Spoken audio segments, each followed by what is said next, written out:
Music thrummed through the floorboards, vibrating against the soles of his cheap, pinching shoes. "Look at you," Marcus whispered, his breath hot and smelling faintly of expensive gin and lime. "Nobody wants you here. You're a stain on the upholstery." It was a familiar cruelty, easy to swallow. But then the frantic murmurs in the ballroom suddenly died. The ice clinking in crystal glasses stopped. Leonardo Rossi, a man who broke bones like snapping dry twigs, wasn't looking at the heiresses. He was walking straight toward the stain on the upholstery. Sweat pooled at the base of Ethan's spine, itching against the stiff, borrowed satin of a dress shirt that was 2 sizes too small. The corset boning dug a sharp, unforgiving line into his ribs every time he drew a breath, so he simply tried not to breathe deeply. The grand ballroom of the Hotel Belvedere smelled like roasting meat, heavy gardenia perfume, and the sour tang of desperate ambition. It was an overheated box of predators wearing silk and tuxedo wool. Ethan stood near a massive marble pillar, pressing his shoulder against the cold stone. The chill seeped through his thin sleeve, a brief, sharp relief against the oppressive warmth of the room. A waiter walked by, carrying a silver tray of champagne flutes. Ethan didn't reach for one. His stomach was already rolling, a tight knot of acid and cheap coffee from that morning. He kept his eyes fixed on the scuff mark on the toe of his left heel, black shoe polish, hastily applied in the bathroom of their cramped apartment 3 hours ago, trying to mask the fact that he was wearing 3-year-old pumps to the most exclusive syndicate gala of the decade. "Stop slouching." The voice was close to his ear, sharp and wet. Ethan didn't flinch. He just straightened his spine, feeling the satin pinch the skin under his arms. Marcus stepped into his peripheral vision. His older brother smelled of Chanel and ozone, his blonde hair sprayed into a rigid, immaculate wave that didn't move when he tilted his head. Marcus was wearing emerald green velvet. It caught the chandelier light like deep water. It fit him perfectly. Everything always fit Marcus perfectly, mostly because the Sullivan family's remaining credit cards were entirely dedicated to ensuring it did. "I'm not slouching," Ethan said. His voice was flat, carrying the gravelly exhaustion of someone who had worked a 9-hour shift at a floral warehouse before being dragged into a corset. "You're shrinking," Marcus corrected, taking a slow sip from a flute of champagne. He didn't look at Ethan. His eyes were darting across the room, cataloging the wealthy, the dangerous, the useful. "You're trying to disappear into the architecture. It's pathetic." "Then let me go home." Ethan rubbed his thumb against the side of his index finger, feeling the rough, calloused skin there. A thorn prick from yesterday had scabbed over. He pressed a nail into the scab, grounding himself with the tiny sharp pain. "I don't even know why Dad made me come." Marcus let out a short, nasal laugh, a sound designed to sound musical to anyone standing more than 5 feet away, but up close it was just grating. "He brought you because it looks good. Family unity. A widower with his 2 devoted sons. It paints a picture of stability for the board." Marcus finally turned his head, looking Ethan up and down. His gaze was clinical, resting on the frayed hem of the blue satin shirt, the lack of jewelry on Ethan's collarbone, the messy, pinned-up knot of his dark hair. "It's just a shame you ruined the aesthetic." Marcus stepped closer, the smell of gin overpowering the Chanel. "Look at you. Nobody wants you here. You're a stain on the upholstery." Ethan swallowed. His throat felt dry, coated in fine dust. He didn't argue. There was no point in arguing with gravity, and Marcus's cruelty was just a natural force in Ethan's life. It was simple, brutal. The Sullivan family was drowning in debt, clinging to the bottom rung of the city's criminal elite by their fingernails. Marcus was the golden ticket, the beautiful son meant to marry up and save them. Ethan was the spare part, the warehouse manager, the omega who balanced the cookbooks in a back office that smelled like bleach and old paper. "I'll just stay out of the way." Ethan muttered, turning his face back toward the pillar. "See that you do," Marcus said, already losing interest. He adjusted a diamond clip in his hair. "The Rossi family is supposed to send a representative tonight. If by some miracle one of them looks this way, I don't want your depressing face ruining the lighting." Marcus drifted away, seamlessly sliding into a group of laughing men, his face instantly breaking into a dazzling, hollow smile. Ethan let out a shaky breath, leaning his head back against the marble. The noise of the ballroom washed over him. A cacophony of fake laughter, the scrape of silver forks against china, the low thumping bass of the string quartet, playing a modern pop song disguised as a waltz. He felt a profound, heavy exhaustion settle in his bones. He just wanted to take off the shoes. He wanted to sit on his sagging mattress and eat cold takeout in the dark. He picked at the scab on his finger again. A tiny bead of dark red broke the surface. He watched it well up, fascinated by the stark color against his pale skin. Then the air in the room changed. It wasn't a sudden silence. It was a slow suffocation of sound, like a heavy blanket had been thrown over a microphone. First, the laughter at the tables nearest the grand double doors sputtered and died. Then the clinking of silverware stopped. The silence moved like a wave, rippling across the ballroom until even the string quartet faltered, the cellist dragging a discordant, screeching note across the strings before abruptly halting. Ethan looked up from his bleeding finger. The heavy oak doors at the top of the carpeted stairs were open, and the room was holding its collective breath. He didn't make an entrance. He simply arrived, and the room was forced to rearrange itself around his gravity. Leonardo Rossi walked down the carpeted stairs. He didn't strut. His gait was heavy, measured, the slow rolling walk of a man whose joints ached but who refused to show it. He was wearing a charcoal three-piece suit that lacked the shiny, ostentatious flair of the cartel boys and the stiff, uncomfortable tailoring of the old money bankers. It was matte, quiet, lethal. Ethan watched him from his corner, his breath hitching slightly, not from awe, but from a sudden primal spike of adrenaline. The air conditioning kicked on, sending a draft across his bare shoulders, but he suddenly felt entirely too warm. Rossi was a broad man, his shoulders stretching the wool of his jacket. His hair was dark, cut short, entirely unremarkable, but his face looked like it had been carved out of something unyielding and then left out in the rain. He had a strong, slightly crooked nose, a shadow of dark stubble along his jawline, and a small, jagged silver scar cutting through his left eyebrow. He looked deeply, profoundly tired. He stopped at the bottom of the stairs. Two alphas flanked him, stepping back just enough to give him the perimeter he required.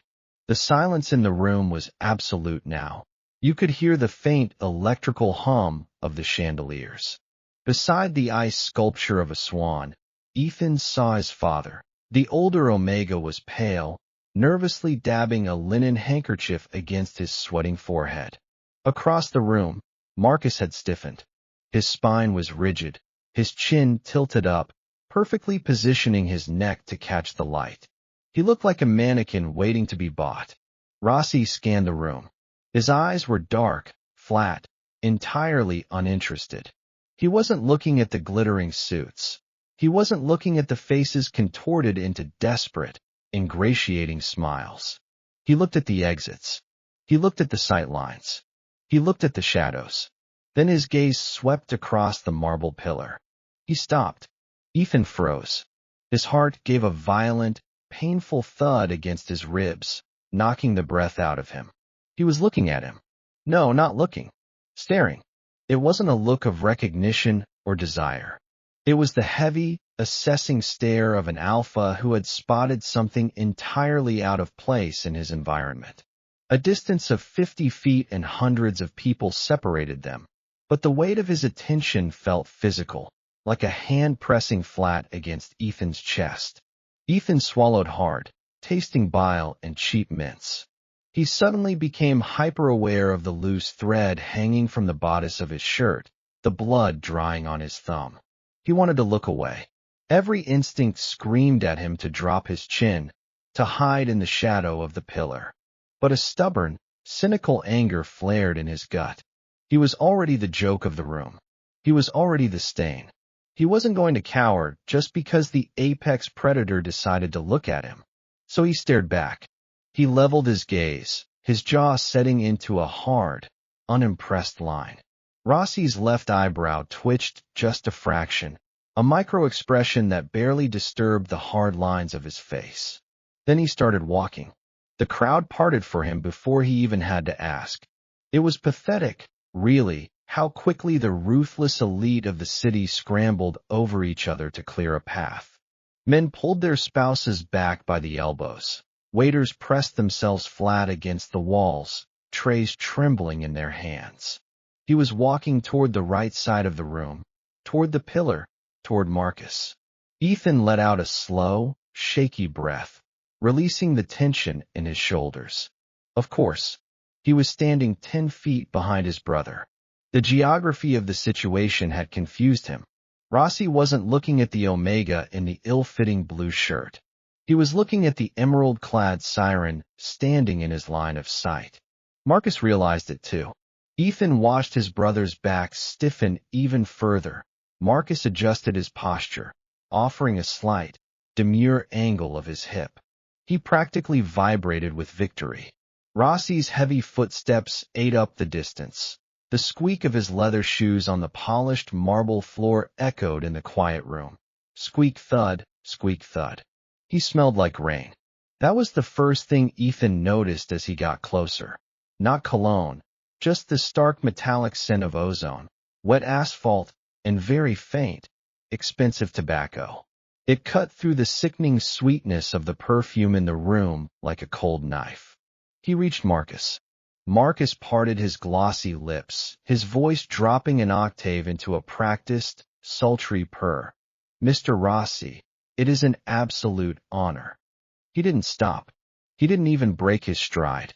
He walked straight past Marcus, so close that the draft of his movement made the loose strands of his blonde hair flutter. Marcus's mouth hung open, his welcoming smile freezing into a mask of pure, unadulterated shock. He looked like he had just been slapped. Rossi kept walking, 2 more heavy, deliberate steps. He stopped in front of the marble pillar. He stopped in front of Ethan. The sudden proximity of him was suffocating. Up close, Rossi was massive. He blocked out the light from the chandeliers, casting Ethan in his shadow. Ethan stared at the knot of his silk tie, charcoal like the suit, but with a faint, almost invisible herringbone pattern. He could hear his breathing, slow, deep. He didn't look up at his face. He couldn't. If he looked at his eyes, he felt like the thin, fragile veneer of his composure would crack, and he would embarrass himself by either throwing up or bolting for the service doors. The silence in the ballroom had shifted from anticipatory to completely horrified. A dropped fork at a distant table clattered against a plate, sounding like a gunshot. "You're bleeding." His voice wasn't a smooth, cinematic baritone. It was a rasp, low, slightly gravelly, the sound of stone grinding against stone. It vibrated in the air between them. Ethan blinked, his brain struggling to process the words. He slowly raised his eyes, tracing the line of his jaw, the rough stubble up to his mouth. He wasn't smiling. "What?" Ethan managed to say, his voice cracking on the single syllable. He hated himself for it instantly. Rossi didn't repeat himself. He slowly lifted his right hand. His fingers were thick, the knuckles scarred and uneven. He reached out, not toward Ethan's face, but toward his hands, which were clutched defensively at his waist. He took Ethan's right hand. His grip wasn't tight, but it was immovable. His skin was warm, dry, and rough as sandpaper. He lifted Ethan's hand, turning his palm upward to expose his thumb. The bead of blood from the picked scab had smeared into a tiny streak of crimson against his pale skin. He looked at it for a long second. Then he reached into the breast pocket of his suit jacket with his free hand and pulled out a dark gray linen handkerchief. He pressed the fabric against Ethan's thumb. Ethan's breath hitched again. The physical contact sent a jolt of electricity up his arm, settling as a sour, panicked ache behind his ribs. He tried to pull his hand back, a reflexive jerk of self-preservation. Rossi's grip tightened just enough to stop him. "Hold still. It's just a scratch," Ethan muttered, his face burning. He could feel the eyes of the entire room on him. He could feel Marcus staring daggers into the back of his head. "I work with roses, thorns. It's getting on the shirt," Rossi said flatly. "The shirt is a rental. They expect stains." Ethan didn't know why he was arguing. His mouth was operating independently of his brain, fueled by sheer panicked adrenaline. Rossi finally looked up from his hand. His eyes met Ethan's. They weren't black, he realized. They were a dark, muddy hazel, flecked with exhaustion and something cold and calculating. "It's not your shirt," he observed, his voice barely above a murmur, meant only for Ethan. He didn't sound mocking. He sounded like a detective stating a fact at a crime scene. "It pulls at the seams. And your shoes are cutting into your heels. You've been shifting your weight every 10 seconds since I walked in." Ethan felt a flush of hot, prickly shame crawl up his neck. To be noticed was terrifying. To be dissected was humiliating. "Are you done analyzing my poverty? Or do you want to check my dental records too?" he snapped. The words were out before he could swallow them. Behind him, he heard a sharp, collective intake of breath from the people close enough to hear. Nobody spoke to Leonardo Rossi like that. Nobody. Rossi just stared at him. The silence stretched, heavy and dangerous. Ethan felt the cold sweat return, slicking his palms. He had just signed his father's death warrant. He had just ruined everything. He braced himself for the anger, for the violence that everyone knew hovered just beneath the surface of his tailored suits. But Rossi didn't yell. He didn't signal his guards. He let go of Ethan's hand. He didn't hand him the handkerchief. He kept it, folding the tiny speck of Ethan's blood into the dark linen and sliding it back into his pocket. "You look like you're going to pass out," he said. "I'm considering it." Ethan fired back, his voice shaking slightly now. The anger was fading, leaving only a hollow, trembling fear. "It would certainly get me out of here." Rossi's jaw ticked for a fraction of a second. The corner of his mouth twitched upward, not quite a smile, just the ghost of a smirk, instantly suppressed. "Let's go," he said. Ethan stared at him. "Go where?" "Out." He didn't offer his arm. He didn't make a grand sweeping gesture. He simply turned his body slightly toward the double doors he had just walked through. "This room smells like dying flowers and bad cologne. I need a cigarette." He took a step. He didn't look back to see if Ethan was following. It wasn't a request, it was gravity.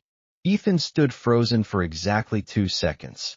He looked past Rossi's retreating back. He saw his father, his face the color of wet ash, his mouth opening and closing soundlessly. He saw Marcus, his perfect face twisted into an ugly, mottled mask of rage and disbelief. "You're a stain on the upholstery." Marcus's voice echoed in his head. Ethan looked down at his scuffed shoes. Then he lifted the heavy, cheap satin of his shirt just an inch off the floor, stepped away from the pillar, walked past his furious brother, and followed the most dangerous alpha in the city out the door.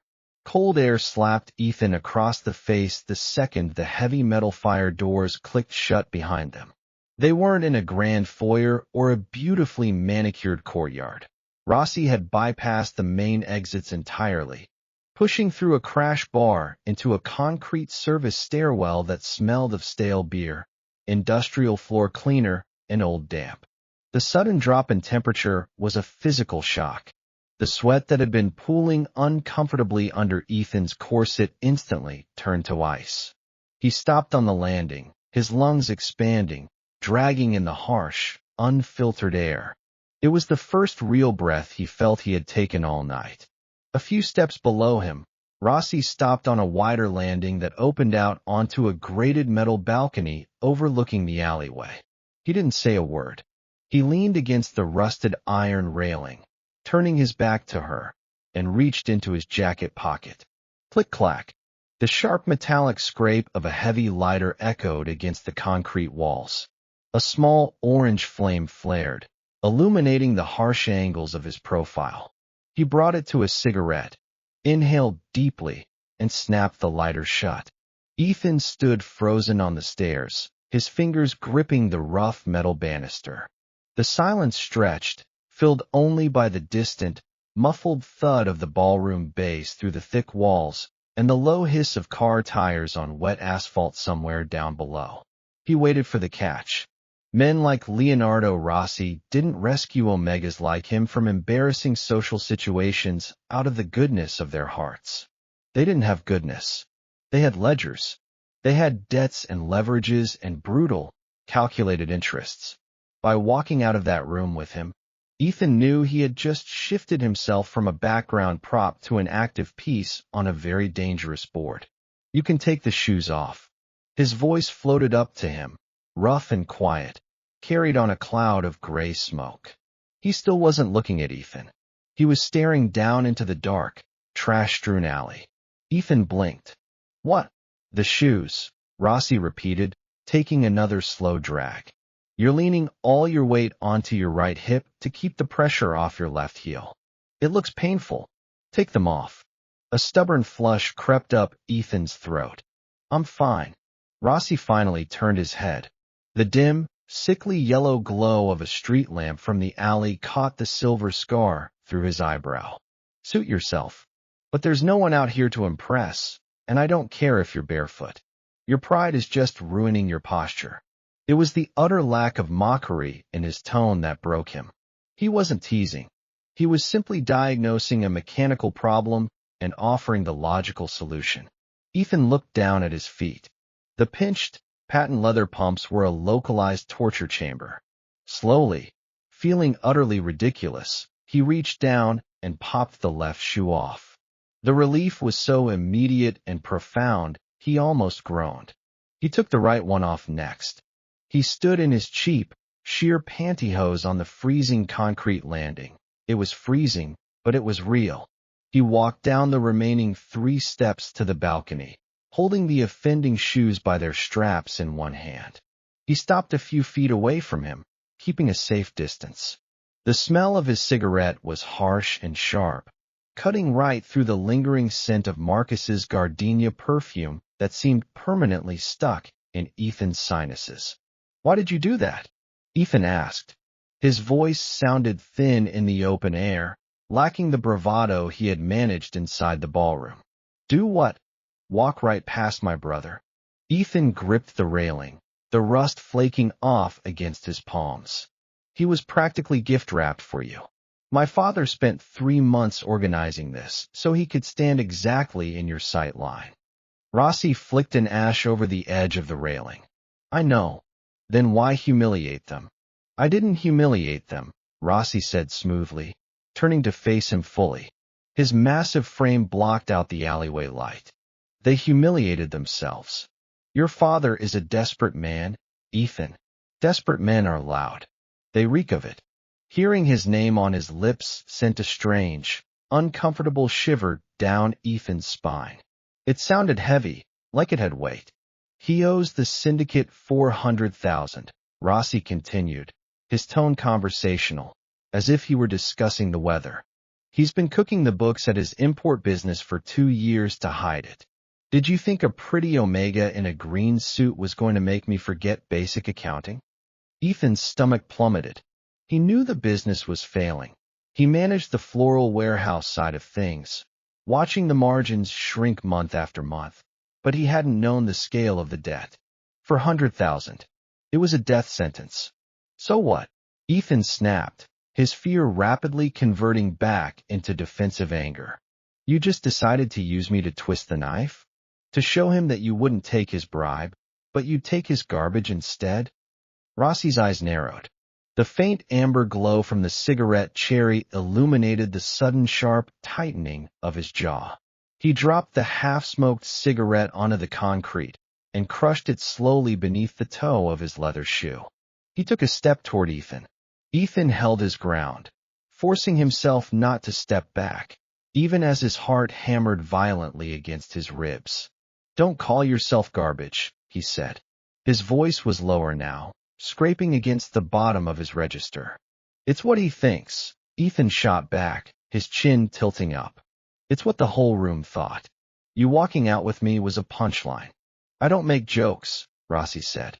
He was close enough now that Ethan could feel the heat radiating off his suit. "I walked out with you because you were the only person in that room who wasn't trying to sell me something. You were standing there, bleeding into a rented shirt, looking like you wanted to burn the building down." He reached out, his hand hovering for a second before his thumb brushed lightly against Ethan's bare shoulder. The contrast of his rough, warm skin against the freezing cold of his flesh was a violent sensory spike. "I like the view," he murmured. Before Ethan could process the shock of the contact or the heavy implication of his words, a heavy steel door at the bottom of the alley screeched open. A man in a dark overcoat stepped out into the rain that had just begun to fall. He didn't look up, merely standing by the open rear door of a massive matte black sedan that had silently pulled into the alley. Rossi dropped his hand. The spell, or whatever strange, terrifying vacuum they had just been standing in, shattered. "Your feet are freezing," Rossi said, slipping back into his cold, pragmatic baseline. "Get in the car." Rain started spitting from the low, bruised clouds before they reached the curb. Heavy, fat drops that smacked against the concrete. Ethan scrambled into the back seat of the sedan, clutching his shoes to his chest, acutely aware of how absurd he looked. Rossi slid in beside him. The heavy door closed with a muted, solid thud that instantly severed them from the outside world. The interior of the car was a sensory deprivation chamber. There was no engine noise, no sound of the rain hitting the roof, no distant sirens. It smelled of rich, dark leather and the faint trace of peppermint. The seats were expansive, swallowing Ethan's slight frame. The driver, a wide-shouldered alpha with a neck thicker than Ethan's thigh, didn't look in the rearview mirror. He just shifted the car into gear, and it glided forward with terrifying smoothness. "Where are we going?" Ethan asked, his voice sounding too loud in the deadened acoustics of the cabin. "I'm taking you home." Rossi reached over to the center console and adjusted a dial. A moment later, a wave of warm air blew directly onto Ethan's freezing, nylon-covered feet. He curled his toes, fighting the urge to let out a sigh of relief. "My dad. He'll stay at the gala until it ends, pretending everything is fine," Rossi interrupted. "Your brother will spend the next 2 hours doing damage control, telling anyone who will listen that you forced yourself on me and ruined his evening. Then they will go back to their townhouse, and your father will drink half a bottle of scotch and try to figure out how many days he has left before my collectors break his knees." Ethan flinched. The blunt, brutal honesty of it felt like a slap. "Do you enjoy this? Terrifying people." Rossi unbuttoned his suit jacket, shifting slightly against the leather. "I enjoy order. Your father is a chaos agent. He borrows money he doesn't have to fund a lifestyle he can't afford, all to impress people who would gladly watch him drown. It's tedious. Then why didn't you just kill him?"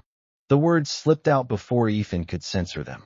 They hung in the warm air, toxic and heavy. Rossi slowly turned his head to look at him. The passing streetlights dragged bands of sickly yellow light across his face, illuminating the exhaustion etched into the corners of his eyes. "Is that a request?" "No," Ethan said instantly, his breath catching. "No, of course not. I don't understand how your world works. I balance ledgers for a flower shop. I don't know the rules of the syndicate." "The rules are simple," Rossi said, looking away, his gaze fixing on the rain-slicked streets outside his window. "You pay what you owe. If you can't pay with money, you pay in trade. If you have nothing to trade, you bleed." Ethan looked down at his hands. The tiny smear of blood on his thumb had completely dried. What happens to him now? Nothing tonight, Rossi said. Tonight, I just wanted to ruin his party. Silence fell over the car again. It wasn't the terrifying, suffocating silence of the ballroom. It was a heavy, complicated quiet. Ethan sat stiffly, his knees pressed tightly together, hyper-aware of the space between him and the alpha who held his family's entire existence in his calloused hands. He risked a glance at him. He was staring out the window, his jaw relaxed, his eyes heavy. He didn't look like a monster in this lighting. He just looked like a man who worked 90-hour weeks and hadn't slept properly in a decade. He's a killer, his brain reminded him frantically. He ruins lives. He breaks bones. But he was also the only person who had noticed his shoes were bleeding his heels raw. I live in the South End, Ethan said quietly, breaking the silence. Above the Sullivan Floral Warehouse on 4th Street. Rossi didn't react with surprise. I know where you live. Of course he did. He held the mortgage, most likely. Marcus lives in the townhouse. Ethan clarified, feeling a sudden, inexplicable need to distance himself from them. With Dad. I moved out 3 years ago when the business started slipping. When your father started stealing from the syndicate to pay for your brother's wardrobe, you mean, Rossi corrected effortlessly. Ethan bit the inside of his cheek, tasting copper. Yes. Then, Rossi finally turned back to him. His eyes dropped from Ethan's face to the cheap synthetic fabric of his shirt, to the bare, goosebump-covered skin of his shoulders, and finally to the worn-out shoes clutched in his lap. You manage the warehouse, he stated. It wasn't a question. You handle the inventory, the local deliveries, the civilian bookkeeping. I do everything except the cartel drops, Ethan said defensively. Dad handles the special imports through the docks. I just sell roses and lilies. And you're good at it. Ethan frowned. I keep it running. It's not glamorous. Glamour is a liability, Rossi said, his voice dropping into that gravelly, quiet register again. Competence is rare. You kept a failing business afloat for 3 years with zero capital while your father actively sabotaged it. He leaned slightly closer, the smell of rain and tobacco wrapped around him. I don't need another pretty Omega in a velvet suit, Ethan. This city is full of them. They're cheap. His eyes locked onto Ethan's, dark and absolute. I need someone who knows how to survive in a failing structure without complaining. The car began to slow, turning down a familiar, pothole-riddled street. The smooth suspension of the armored vehicle finally gave a slight shudder as it navigated the broken pavement. Ethan's heart was hammering a frantic rhythm against his ribs again. He wasn't talking about flowers anymore. What are you saying? Ethan whispered. The heavy car rolled to a gentle stop outside his window. Ethan saw the flickering, neon-pink sign of the Sullivan Floral Warehouse, buzzing stubbornly in the rain. Rossi didn't answer immediately. He looked at him. Really looked, his gaze stripping away the terrible shirt, the messy hair, the poverty, and seeing straight into the tired, cynical core of him. I'm saying, Rossi murmured, that your father's debt is no longer my primary interest. Streetlights bled through the tinted windows, dragging bands of sickly pink light from the warehouse sign across the leather seats. The rain was coming down harder now, a steady drumming against the reinforced roof of the car. Ethan sat paralyzed. His brain, usually quick to calculate inventory deficits and profit margins, completely stalled out. Your father's debt is no longer my primary interest. The words hung in the warm, peppermint-scented air. They didn't feel like a romantic declaration. They felt like a heavy iron cage dropping from the ceiling, slamming into the concrete all around him. You can't just, Ethan stammered, his fingers digging into the patent leather of his discarded shoes. You can't just transfer a debt like that. I own the paper, Rossi said simply. He didn't move toward him, didn't try to touch him again. He just sat in his corner of the massive back seat, an immovable object. I can burn the paper. I can rewrite the paper. The mechanics of it aren't your concern. They are absolutely my concern. Ethan's voice cracked, pitching upward in panic. If you're looking for collateral, I don't have anything.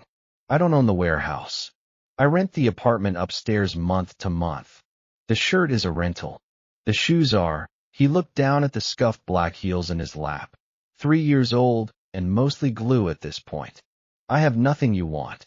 Rossi watched him unravel with infuriating calm. His face was a mask of carved stone, entirely unaffected by Ethan's sudden frantic energy. You're panicking, he observed. I am being kidnapped in slow motion.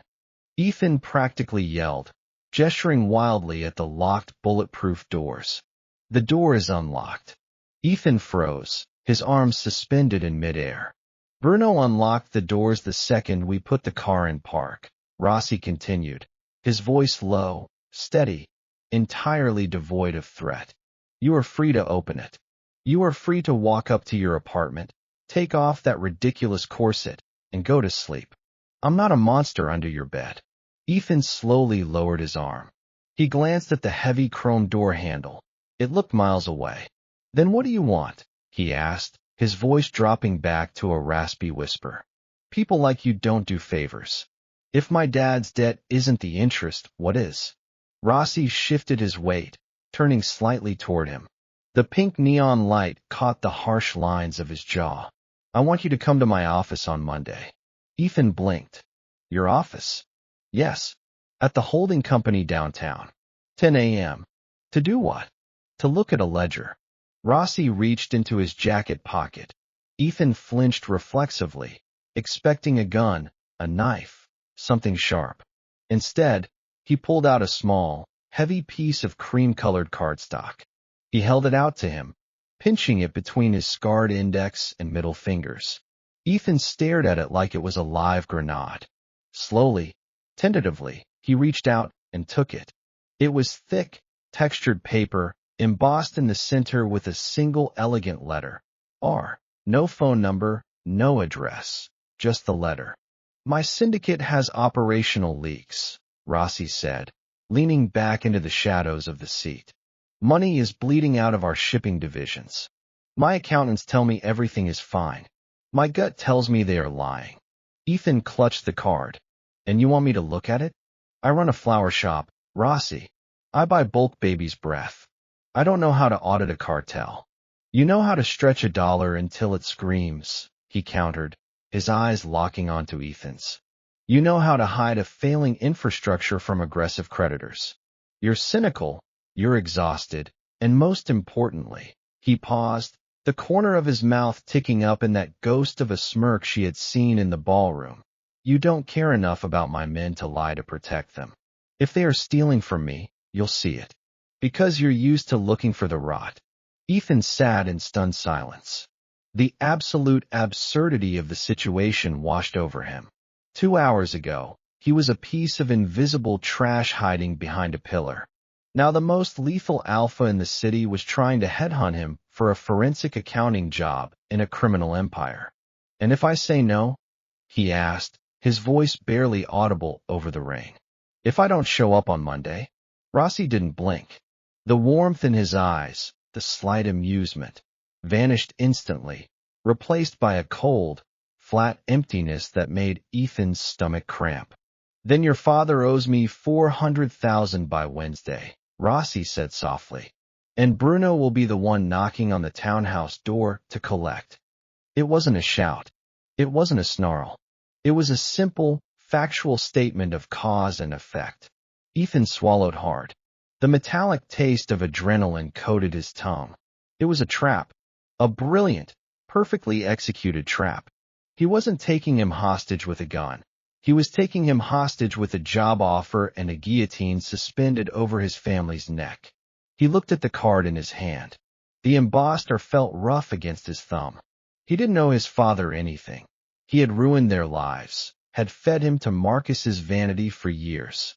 But the thought of Bruno walking into that townhouse, the thought of the blood, the screaming, he hated himself for his own weakness. 10 a.m. Ethan whispered, refusing to look up from the card. Don't be late, Rossi said. And Ethan? Ethan finally lifted his eyes. Burn the shirt, Rossi said quietly. It doesn't belong on you. Ethan didn't answer. He reached out, gripped the heavy chrome handle, and pulled. The door clicked open, and the cold, damp smell of wet garbage and wet concrete flooded the pristine cabin. He stepped out into the pouring rain, his stocking feet hitting the icy, broken pavement. He slammed the heavy door shut behind him. He didn't look back as the massive black sedan pulled away, its taillights bleeding into the darkness of the wet street. He just stood there, under the flickering neon hum of the Sullivan floral sign, shivering in the freezing rain, clutching the heavy cardstock in his fist like a lifeline or an anchor. Monday morning tasted like burned espresso and bile. Rain slashed against the tinted glass of the revolving doors at Rossi Holdings. Ethan stood on the sidewalk, clutching a threadbare trench coat around his shoulders, shivering. He stared up at the sheer, imposing cliff face of the skyscraper. Glass towers like this didn't belong to men who broke kneecaps for a living. They belonged to hedge fund managers and corporate vultures. But standing here, inhaling the sharp metallic scent of wet pavement, he realized there was very little difference between the two. He pushed through the heavy doors. Air conditioning hit him instantly, smelling of expensive air purifiers and cold lemon pledge. His scuffed, practical loafers squeaked softly against the pristine white marble floor of the lobby. Security guards in tailored suits, alphas who looked less like rent-a-cops and more like linebackers, watched him approach with flat, dead eyes. "Can I help you?" a receptionist asked. His voice was polished, dripping with condescension, as his gaze flicked over Ethan's thrifted blazer and wet, frizzy hair. Ethan didn't speak. He just reached into his pocket and slid the heavy, cream-colored cardstock across the counter. Recognition flared in the receptionist's eyes, fast and terrified. His condescending smile vanished, replaced by a tight, bloodless line. He handed the card back without a word and pointed a manicured finger toward a private elevator bank tucked behind a frosted glass partition. Ascending 50 floors took exactly 40 seconds. Ethan's stomach plummeted into his shoes, leaving a hollow, aching void in his chest. He rubbed his thumb against his index finger, feeling the rough edge of his scab, a grounding mechanism, a reminder that he was physical, real, and currently walking into the lion's den entirely voluntarily. The elevator doors chimed. They slid open to reveal a massive, open-concept floor that looked like the bridge of a silent ship. Heavy oak paneling absorbed the sound of his footsteps. The lighting was low, moody, and deliberate. Behind a massive desk of dark mahogany at the far end of the room sat Leonardo Rossi. He didn't look up when the doors opened. He was wearing a stark white dress shirt, the sleeves rolled up to his elbows, revealing thick forearms corded with muscle and faded, jagged scars. A pair of silver reading glasses sat low on the bridge of his crooked nose. He was signing a stack of documents with a heavy gold fountain pen. "You're 4 minutes early," he said. His voice was a low rumble, carrying effortlessly across the vast expanse of the office. The buses were running on a holiday schedule. Ethan stopped 10 feet from his desk. His mouth was dry. Up close, in the harsh daylight filtering through the floor-to-ceiling windows, he looked even more exhausted than he had at the gala. Deep purple shadows bruised the skin under his eyes. Rossi finally looked up. He took off the glasses, tossing them onto the desk. He assessed him, his gaze sweeping over his sensible shoes, his dark slacks, the cheap blazer. "Better," he murmured. He stood up, the sheer mass of him instantly dwarfing the massive desk. He walked over to a side table and picked up 3 thick, leather-bound ledgers. They looked heavy enough to crack a skull. He dropped them onto a smaller glass table surrounded by 4 leather chairs in the corner of the room. "Shipping manifests," Rossi said, gesturing to the books. "Southern ports. We import olive oil, machinery parts, and textiles. Legitimate businesses that wash the money from the less legitimate ones.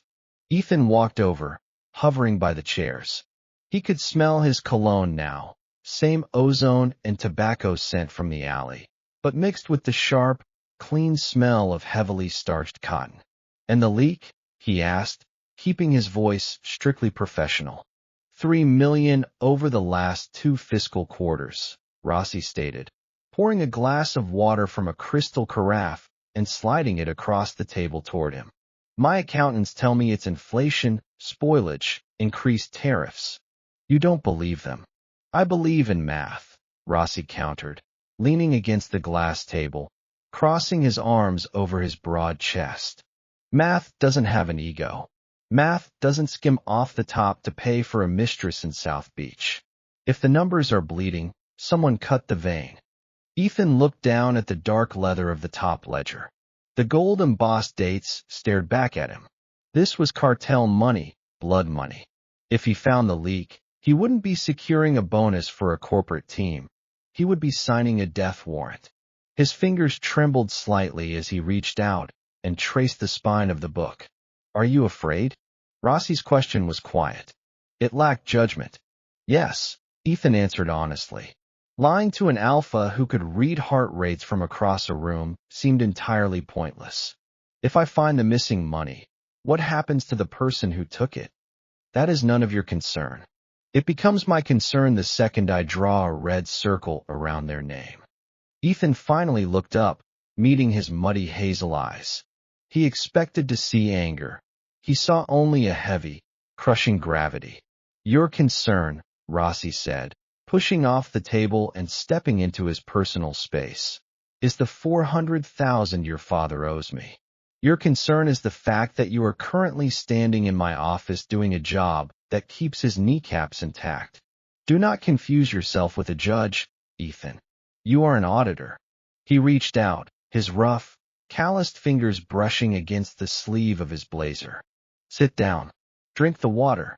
Find my money. He walked away, returning to his massive desk. He didn't look back.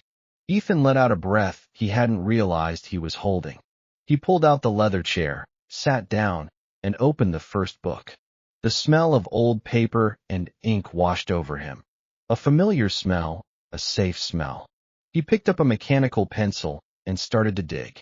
Hours dissolved into a blur of numbers, columns, and fading sunlight.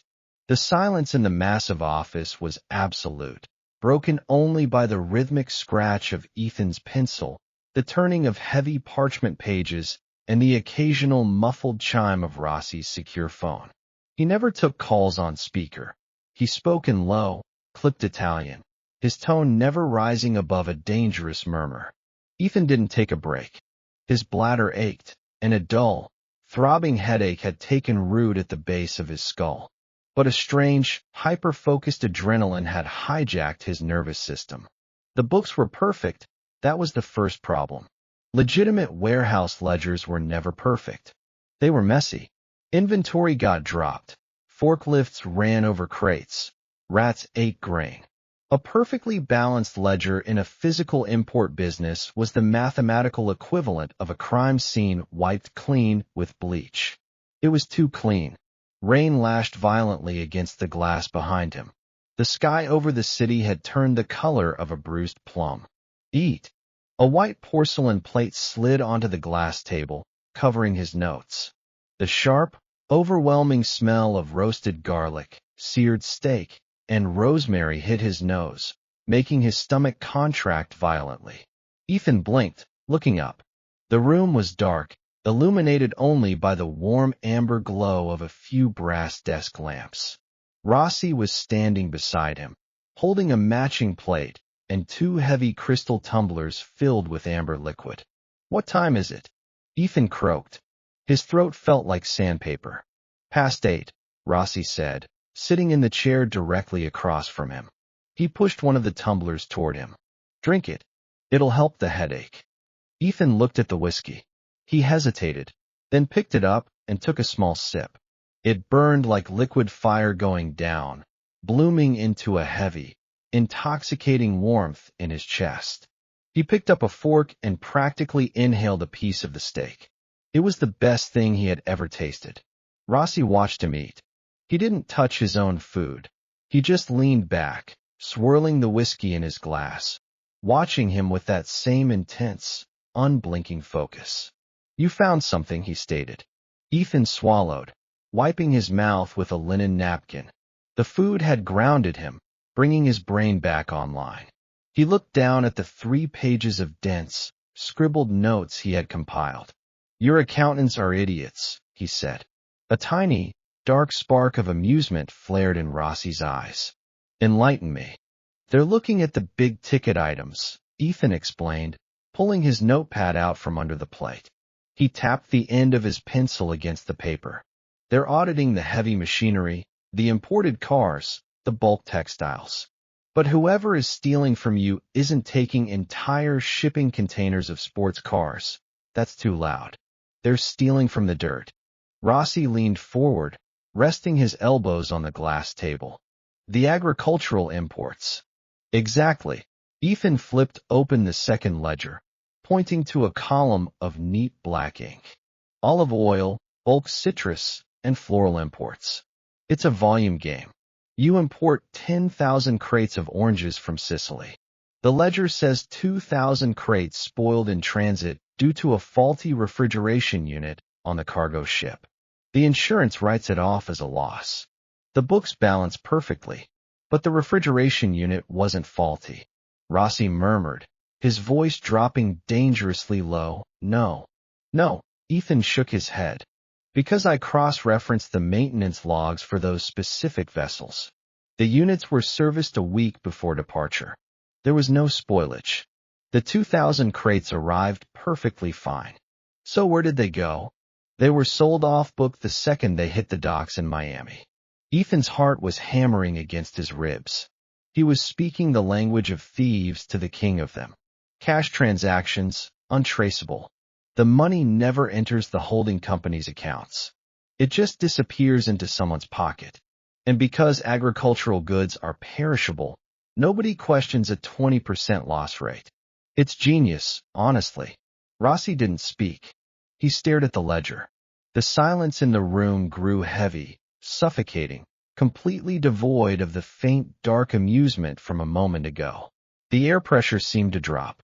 "Show me the floral imports," he demanded softly. Ethan's stomach turned over. He flipped to the back of the book. "Here. South American orchids. Highly perishable, high margin. The spoilage rates reported here are astronomical. 40% loss on 3 separate shipments last month alone."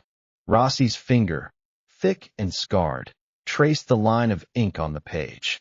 He stopped at the signature at the bottom of the manifest. The man who had signed off on the spoiled inventory, Dominic Vitti. Rossi whispered, "Dominic." It wasn't an angry sound.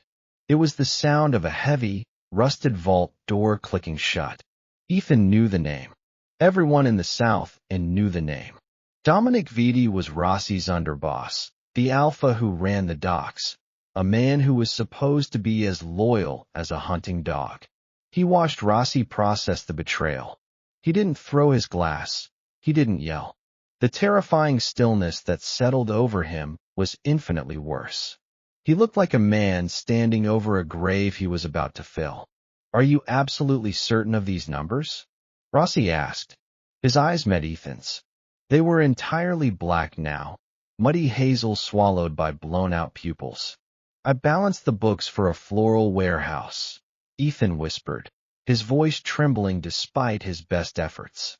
"I know exactly how long an orchid can survive in a shipping container. Those flowers didn't die. They were sold." He stared at him for a long, terrible second. Then he slowly nodded. "Eat your dinner," he said. He stood up, picked up his secure phone from the desk, and walked toward the floor-to-ceiling windows, turning his back to him as he dialed. 30 minutes passed. Rossi hadn't spoken since he made the call. He stood by the window, staring out at the rain-slicked city lights, a dark, immovable silhouette against the storm. Ethan couldn't eat another bite. The steak tasted like ash in his mouth. He pushed the plate away, his hands shaking slightly in his lap. He had done it. He had found the leak. He had secured his father's pathetic life.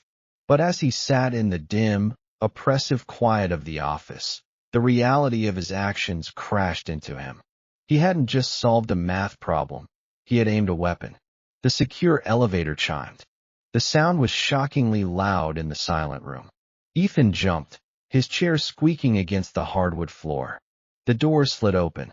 Two alphas walked out, wearing dark raincoats, their hair plastered to their skulls.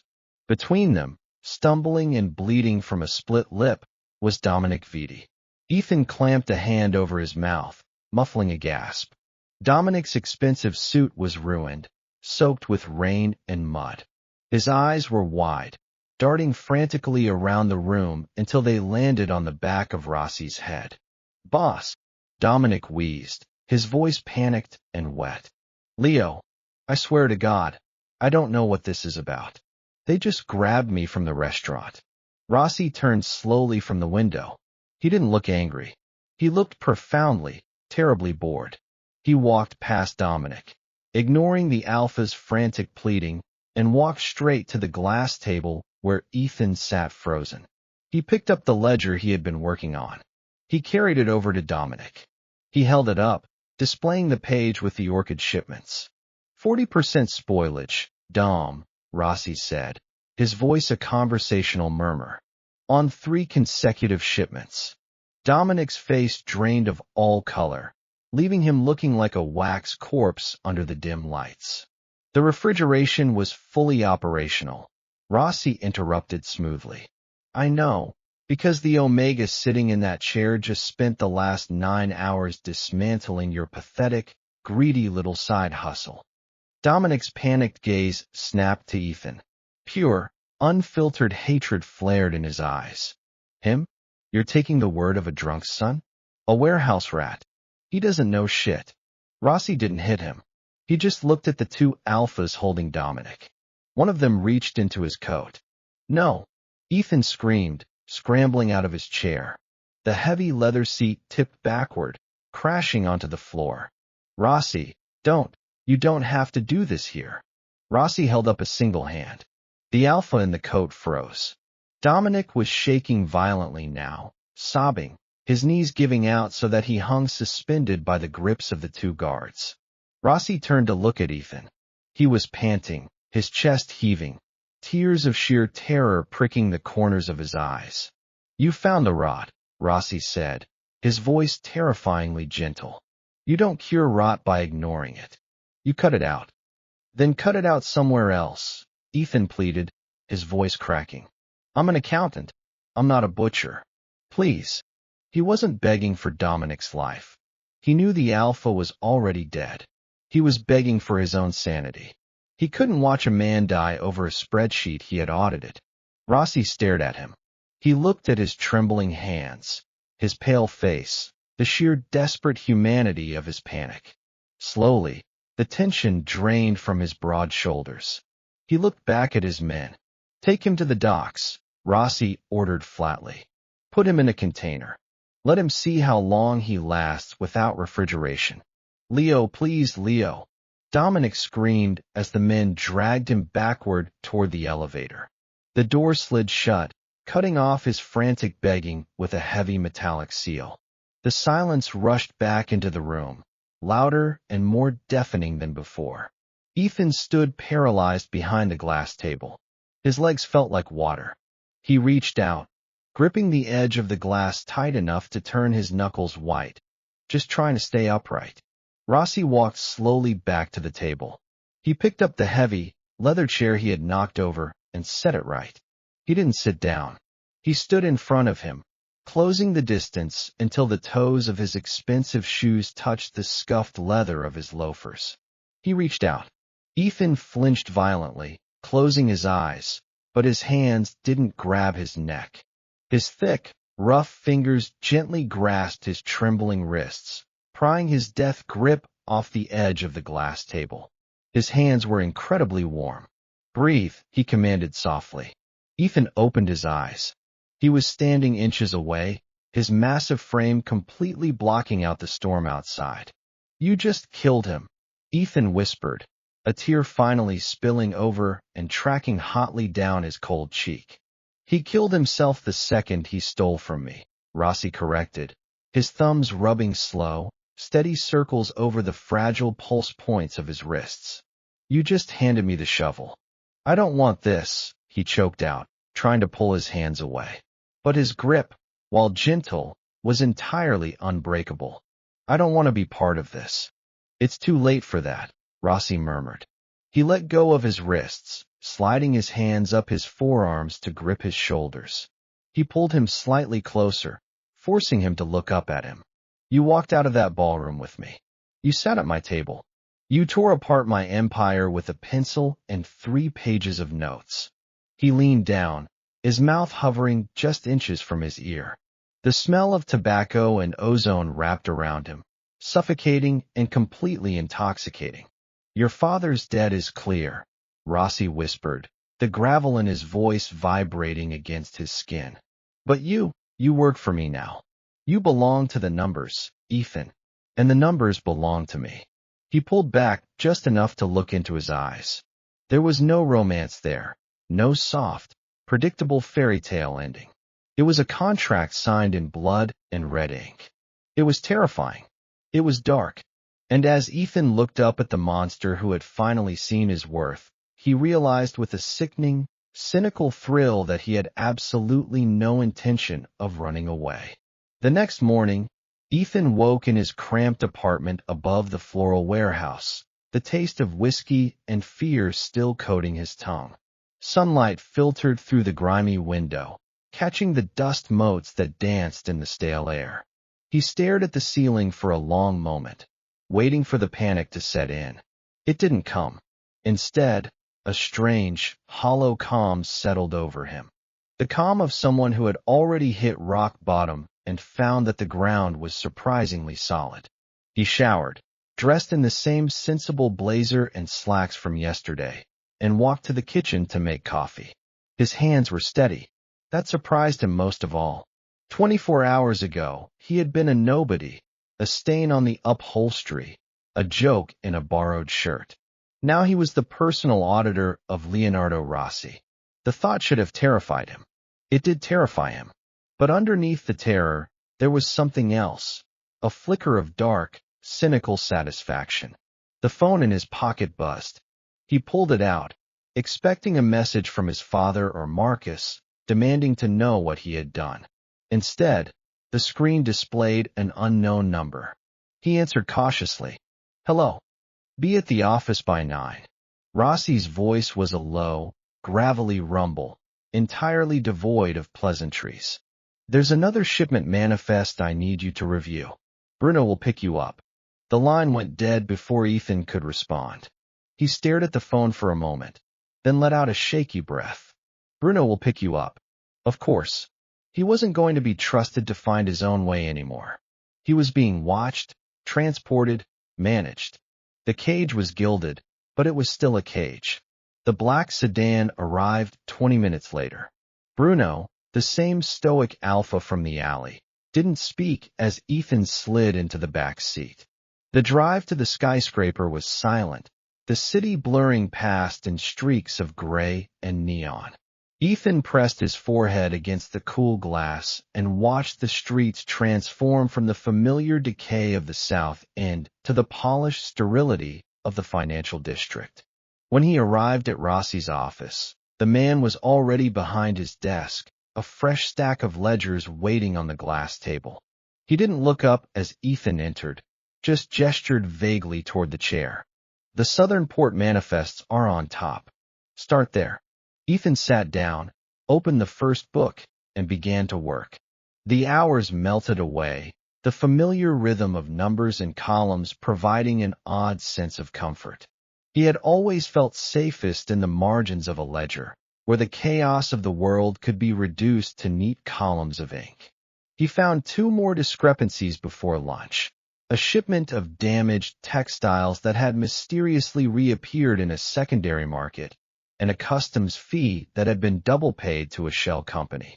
He marked them both, his pencil strokes precise and unwavering.